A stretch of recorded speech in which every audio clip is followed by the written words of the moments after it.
They took the fully paid resort week without me. 3 ocean villas, 19 relatives, and a trip I was quietly removed from. I only found out when my AUNT went live. Finally, a week without the critic. My sister commented, "Hope he doesn't see this, LOL." I opened my dashboard, pulled the corporate account, the one they'd used for just holding the reservation, and revoked every access token for $1,200 villas, $3,800 excursions, $2,500 flights, all under my business ID. 3 hours later, my MOM called screaming. "They kicked us out. What did you do?" I replied, "Looks like I took the trip without you." Then I blocked the number, and step 2 was already on the way. They only called when something broke. Washer stopped draining? Can Marcus come look at it? Uncle Pete's brakes squealing? Text Marcus. Cousin Wendy's laptop blue-screened again? He knows about tech, right? That was the extent of my role in this family. Functionality. I was the in-house technician, the interest-free lender, the travel planner. I could walk into a room full of my relatives and barely get a hello, but if the TV didn't turn on, suddenly I was the most important man alive. My name's Marcus. I'm 33 years old. I live in Reston, Virginia, and I design systems for aerospace applications. Basically, I make sure high-altitude equipment talks to each other without failure. I work long hours, travel even longer ones, and somehow, despite the salary, the degrees, the medals my job has earned me, my family still treats me like a walking wrench with a bank account. I used to think maybe if I just kept giving, they'd come around. Maybe one day, I'd show up to a reunion and they'd ask how I was doing before handing me a broken blender. But that day never came. Instead, I got the same pattern every time. I'd pay for the Airbnb, and they'd post about how generous my cousin was for picking the restaurant. I'd fix the air conditioner, and my aunt would tell everyone the repairman was just a friend who came through. I'd never say anything, not really. I'd swallow it, the way I always had. That's what dependable people do. They take it because someone has to. The thing is, I didn't come from money. Nobody in my family did. We grew up in Richmond in a neighborhood where 2 working parents barely kept the lights on. I got out the long way. Scholarships, ROTC, internships no one in the family could pronounce. I worked for every inch of my success. No one paid my tuition. No one loaned me gas money. I was invisible when I struggled. But now that I'd made it, suddenly I was visible when they needed something. There was a moment about 4 years ago that still sticks with me. My mom's water heater had gone out. I offered to pay for a new one, installed it myself, too. A week later, I overheard her on the phone with my sister. She laughed and said, "He acts like he's doing us a favor, but that boy's just trying to show off." That stung, not because it was cruel, but because it was normal. That was the kind of love I was used to getting. Conditional, coded in mockery. They didn't want to understand me. They didn't see me as someone with feelings or limits. I was just useful, and when I wasn't, I was in the way. Still, I kept showing up. That was the worst part. I kept hoping. I'd tell myself it didn't matter that no one asked about my job or remembered my birthday. I told myself that maybe I wasn't trying hard enough to fit in. But the truth? I never fit in. Not because I was better than them, but because they didn't want me to. They needed a fallback, not a brother, not a son. And I let it happen, for years. Then came this summer. It started small. My cousin Brandon sent me a text in April about booking a family logistics bundle through my corporate travel perks. Just for a little weekend thing, he said. Something vague, but casual enough not to raise suspicion. I agreed. It wouldn't be the first time I helped them score a cheaper trip. Except, no one followed up. No details. No confirmations. Just radio silence. I figured maybe it fell through. No big deal. Then, in June, a video surfaced on my old Facebook account. A tag I'd forgotten to disable. My Aunt Lydia, smiling into the camera, walking barefoot along a stretch of golden beach, waves crashing in the background. She flipped the phone around to show the villa. All of them were there. My mother, my sister, my cousins. Laughter poured through the speakers as someone shouted, "Don't let Marcus see this."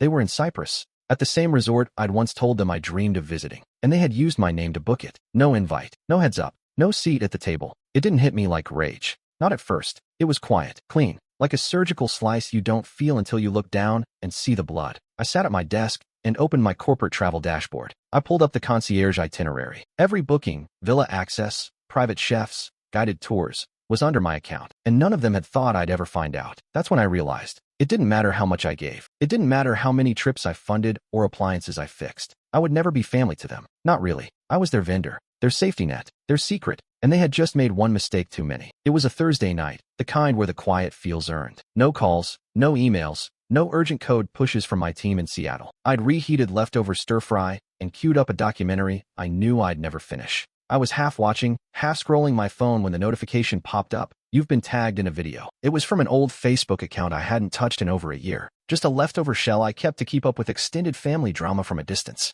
I tapped it absently, curiosity, muscle memory, and that's when everything changed. The screen lit up with a shaky vertical video. My Aunt Lydia's voice floated through. bright and thrilled. Look at this place. Marcus really pulled it off, huh? The camera panned across a massive beachside villa, marble floors gleaming in the sun, sliding glass doors opening onto an infinity pool that seemed to pour directly into the Mediterranean. And there they were, my mother, my sister, my cousins, my uncle, all of them, drinks in hand, dancing to some tinny pop music playing from a Bluetooth speaker. Then came my sister's voice, clear as day. Just make sure he doesn't see this. Oh my God, she said, laughing. Can you imagine? He'd have a heart attack. I thought this was for a work retreat. More laughter, shrill, cruel, familiar. I sat up straighter. My fingers moved fast. I swiped out of the app and logged into the corporate travel platform I used to manage executive trips. I went to group bookings. There it was. Trip ID #8721CYP. Destination, Cyprus. Primary account, Marcus V. Shaw. For villas. 8 guests. Concierge upgrades.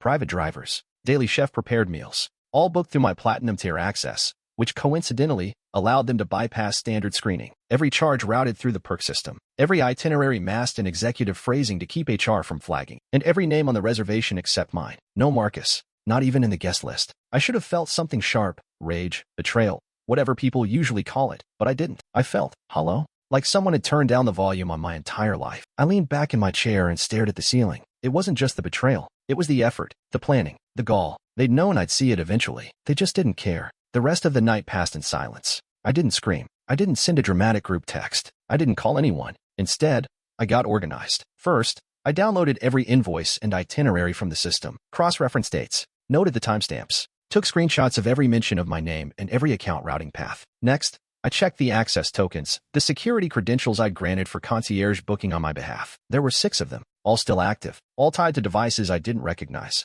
I copied them into a spreadsheet and flagged them for revocation. Then I opened a new browser window and searched for the travel insurer tied to my company's preferred program. The policy covered trip cancellations, fraud, even unauthorized usage of premium access by non-approved parties. I smiled. It wasn't the kind of smile that came from winning. It was the kind that came from clarity. I wasn't part of the family. I was the infrastructure. They had built their little fantasy trip on my back, and for the first time in my life, I saw it for what it was. Not a misunderstanding, not a mistake, a choice. And choices have consequences. The next morning, I woke up with a kind of focus I hadn't felt in years. No bitterness, no rage, just cold, structured purpose. I made coffee, skipped breakfast, and opened my laptop. If they saw me as a system, then they'd learn what it meant to mistreat one. Step 1. Deactivate access. I opened the security suite for the concierge platform and pulled up the 6 active authorization tokens tied to my corporate account. Each token gave a different family member the ability to book services or alter details. Access I had granted back when I still believed being generous would buy me a seat at the table.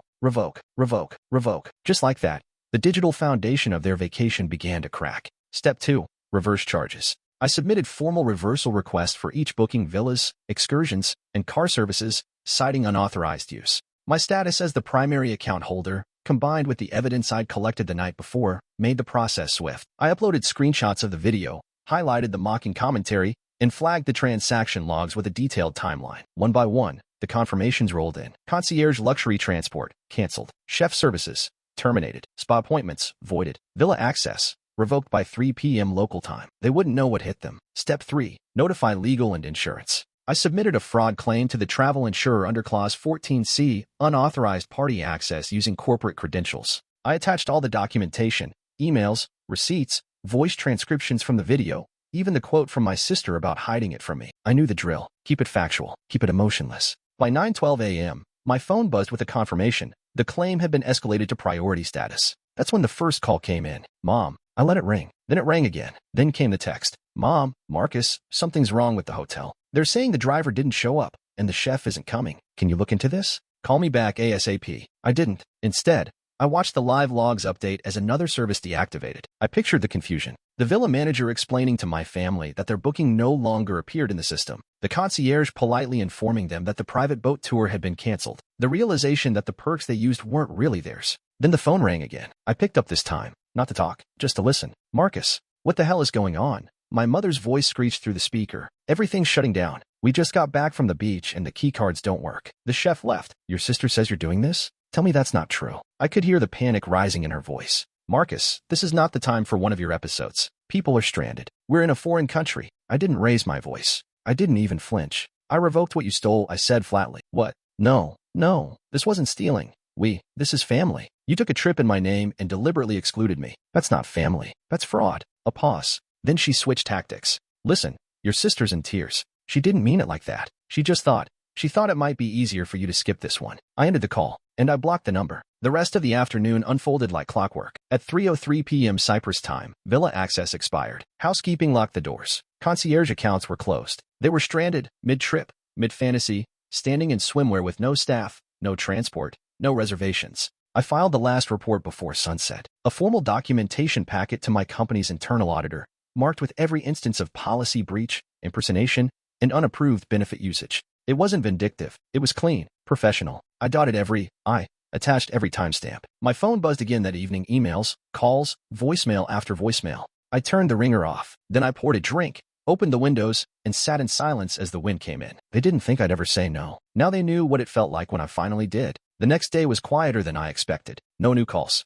No fresh voicemails. Just a low, digital silence, like everyone was recalibrating, regrouping, probably too busy figuring out how to rebook a villa they no longer had access to. That afternoon, I checked the concierge portal again. Everything was still under my name. Fully paid for, fully insured, and now completely vacant. That's when the idea came to me. I picked up my phone and sent a message to Sam, a longtime friend and fellow consultant I'd worked with on a grueling Mars rover systems review. Sam had a way of reminding me who I was outside of my family's definitions. Me, hey, wild question. Ever wanted to go to Cyprus on 2 days' notice? He replied within minutes. Sam, are you serious? Because I've got PTO I haven't used since last year. I smiled. Then I texted Lillian, one of my favorite clients. She was more than just a business relationship. We'd shared hotel bar martinis after late project briefings and talked about everything from burnout to books. She was someone who saw me. Got a 5-star villa sitting empty. Want in? She responded with a voice note, laughter, a gasp, and then, tell me what to pack. We boarded the plane 2 days later. It felt surreal at first, flying toward the exact destination that had once stood as proof of betrayal. But now, it felt like reclamation. When we arrived, the concierge was confused for a moment. My name flagged the system, but then the assistant manager, a young guy named Elias, checked the ID and gave a respectful nod. Mr. Shaw, he said, gesturing toward the valet, your party is cleared. Welcome. The villas were spotless. Not a wine glass out of place. Everything had been reset, prepared as if no one had ever touched it. The fridge was stocked. The chef, reassigned and rebooked under my control, greeted us that evening with sea bass and lemon potatoes. I walked out onto the balcony that night, glass of chilled white wine in hand, and looked over the dark stretch of the Mediterranean. For the first time, I was in a space I paid for without needing to justify my presence. I wasn't there as a sponsor, or a tool, or a silent observer watching everyone else enjoy the rewards of my effort. I was there because I chose to be. Sam and Lillian came out to join me, laughing about something that had happened at baggage claim. They didn't ask me about the drama. They didn't dig. They just were present, warm, easy. We toasted with barely a word. And in that moment, I felt something click into place. Not revenge, not satisfaction,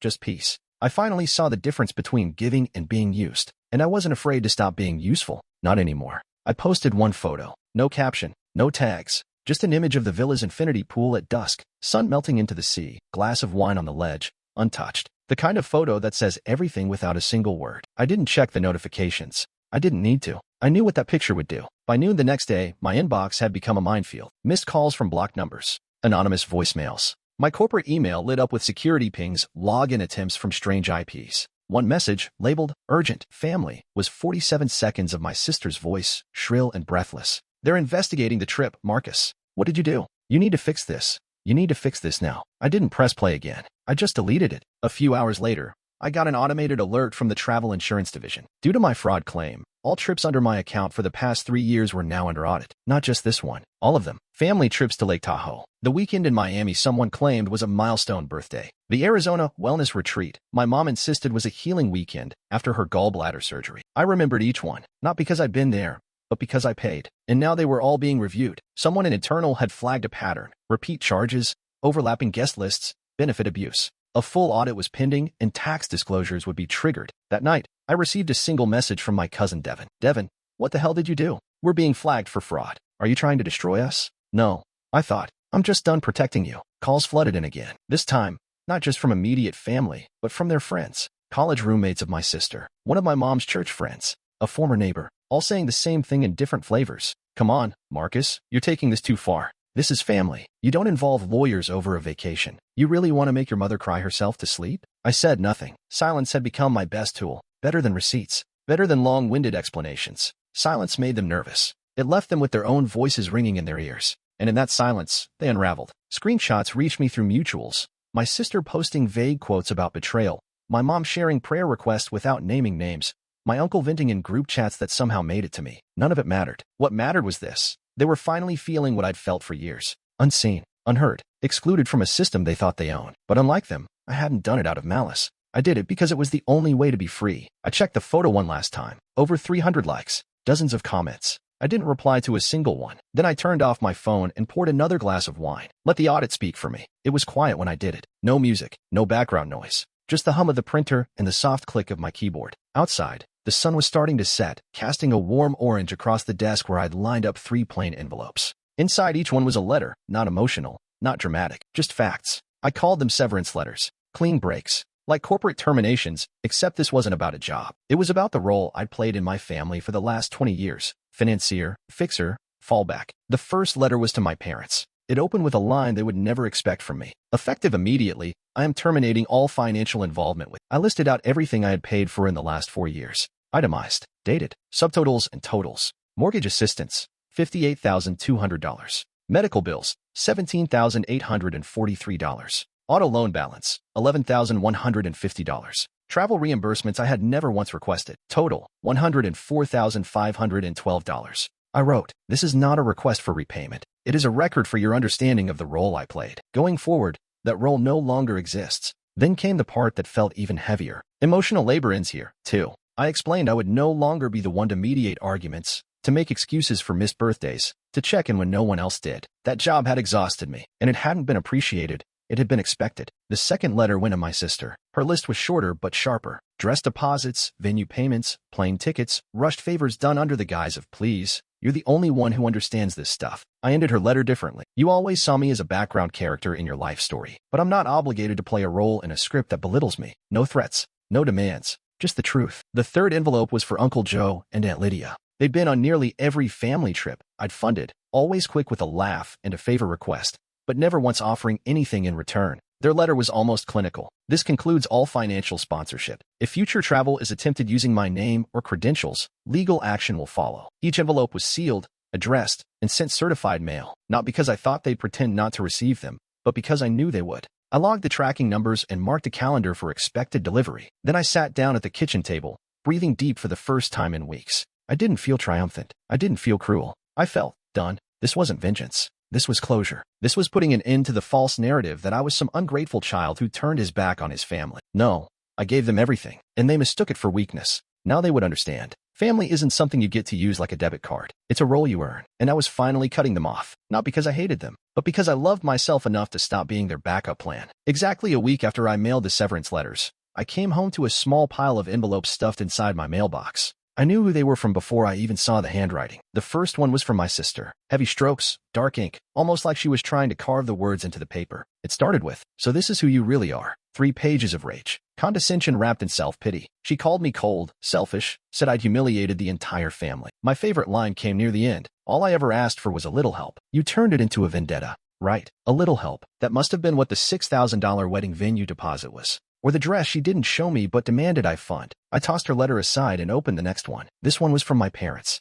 My mom's cursive, my dad's blocky signature underneath. It was softer, begging, mostly. "You've made your point," it said. "We're family. This doesn't have to be the end. Let's talk this through like adults. No more lawyers. No more games." They still didn't get it. The final envelope was from a law firm. Not a fancy one. Small, local, the kind you hire when you want to make something sound official without actually spending real money. Their letter was 2 paragraphs long, polite, measured. They were representing my parents and sister in an attempt to resolve the current dispute amicably. They proposed a discussion of financial support moving forward and suggested I consider mediation instead of total estrangement. I didn't even laugh. I just sighed. They weren't apologizing. They weren't reflecting. They were negotiating, because that's what you do when your bank account just cut you off. The next day, my phone buzzed with an update from the audit division. Due to discrepancies in the past travel claims, the IRS had been notified of potential tax misreporting related to benefit abuse. Reimbursement records were incomplete. Several relatives had claimed business travel, while tagging beachside photos of mojitos and matching outfits. Now the tax authorities were involved. I hadn't filed a single complaint with. I didn't need to. My documentation had done all the work. The ripples had become waves. By the end of the week, mutual friends started reaching out. People I hadn't heard from in years, old neighbors, a friend from high school who still played poker with my cousin. One message read, "Hey man, just checking in. Your family's going through it. They say you're freezing them out during a crisis." Another said, Is it true you reported your mom to the IRS? No, I didn't report them. But I also didn't stop the process once it started. I wasn't the one who committed fraud. I was the one who refused to hide it anymore. When the guilt tripping didn't work, the subtle shaming began. They're still your family. At the end of the day, they raised you. Doesn't forgiveness matter more than money? I had a simple reply for every single person who asked. I stopped funding it. Not just the money, the silence, the pretending, the emotional cover I'd been giving them my whole life. Let them spin. Let them post. Let them face what it feels like to be held accountable. I wasn't angry anymore. I was just done carrying consequences that weren't mine. 3 months passed. The noise died down. The letters stopped. The voicemails faded. Even the guilt messengers seemed to give up eventually. Without a reaction from me, the drama simply deflated. Like a balloon with a slow leak. I was living quieter now, sleeping better, traveling more. Not the kind of travel where I foot the bill for a dozen people and sit out the good parts, but real travel. Long walks through Lisbon. Mornings in Kyoto. I even tried paddleboarding in Maine and didn't completely fall on my face. For once, life wasn't something I escaped from with overtime. It was something I planned. I'd just gotten back from a solo hiking trip in Colorado when I ran into Leah at a bookstore downtown. My cousin, my mom's brother's daughter. She was the one person in the family who'd never asked me for money, never sent passive-aggressive texts, never tagged me in group chats I was clearly meant to ignore. Marcus, she said, setting down a copy of Sapiens and tilting her head. Wow, it's really you. We hadn't seen each other since the last family reunion 2 years back. Maybe. Before the Cyprus mess. Before everything. She looked nervous at first, like I might ignore her. I didn't. We ended up grabbing coffee around the corner. No agenda. Just talking. Nothing heavy at first. Books, work, favorite hikes. Then, somewhere between her second refill and my third, she sighed and looked up. I heard what happened, she said softly. I nodded. Figured you did. They're still spinning the story. Everyone's got their own version. She stirred her coffee slowly. But I just wanted to say, I believe yours. I didn't say anything right away. I didn't want to break the moment. Leah leaned forward, her voice quieter now. You know what they used to call you? Behind your back. I raised an eyebrow. The vault, she said. Because you never said anything, never complained, just kept giving. And they knew you wouldn't break. I let out a short breath, almost a laugh. Sounds about right. She shook her head. It wasn't fair. I saw it. A lot of us did. You weren't just generous. You were invisible. They made sure of it. I looked at her and saw something I hadn't seen in any of them before. Remorse that wasn't self-serving. Acknowledgement that didn't come with a side of excuses. And now, I asked. They're panicking, she said. Trying to rewrite it like you overreacted. But deep down, I think they know. They know they broke something they can't glue back. That sat with me for a moment. Then Leah smiled gently. I think you did the right thing. Honestly, I admire it. It didn't fix everything. It didn't erase the years of being sidelined. But it meant something. Because for the first time, someone from inside the family said what I knew all along. I wasn't crazy. I wasn't selfish. I was just used. And then I finally stopped letting it happen. We finished our coffee, swapped numbers, and walked out into the late afternoon sun. No big closure.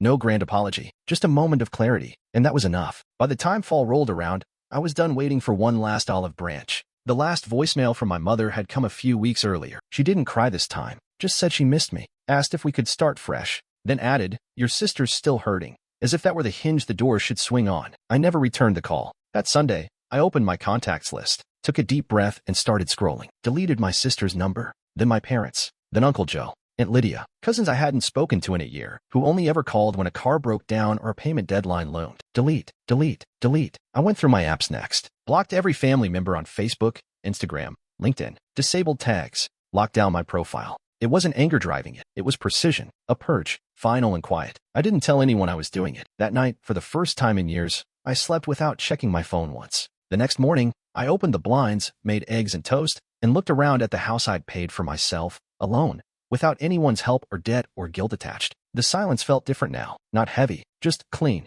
Work was thriving. I'd taken on 2 new international contracts. My health was better too. No more stress migraines. I was back to running 5 miles a day, something I hadn't done since college. My posture had even changed straighter, like I was finally carrying just my own weight. I had new friends. Not the kind who needed rides or last-minute checks. The kind who showed up to help you move furniture, who asked how your day was and actually listened. Sam and I had gone in on a side project, an open-source diagnostics tool, and Lillian had invited me to speak on a panel about ethical engineering. It was a whole new chapter, one they'd never get to read. One afternoon, while reorganizing my files, I found an old saved draft, a message I'd never sent. I just want you to see me. I stared at the line for a long minute. Then I hit delete. I no longer needed them to understand. They weren't entitled to that part of me anymore. As the screen went blank, I whispered it out loud, just once. My account is closed. Not the one with the bank, the one with them. And I'd never feel the need to reopen it again. 1 year later, almost to the day, I returned to Cyprus. It wasn't planned to be symbolic. I was booked to speak at an aerospace conference in Athens and noticed the resort offered a reduced rate for returning clients.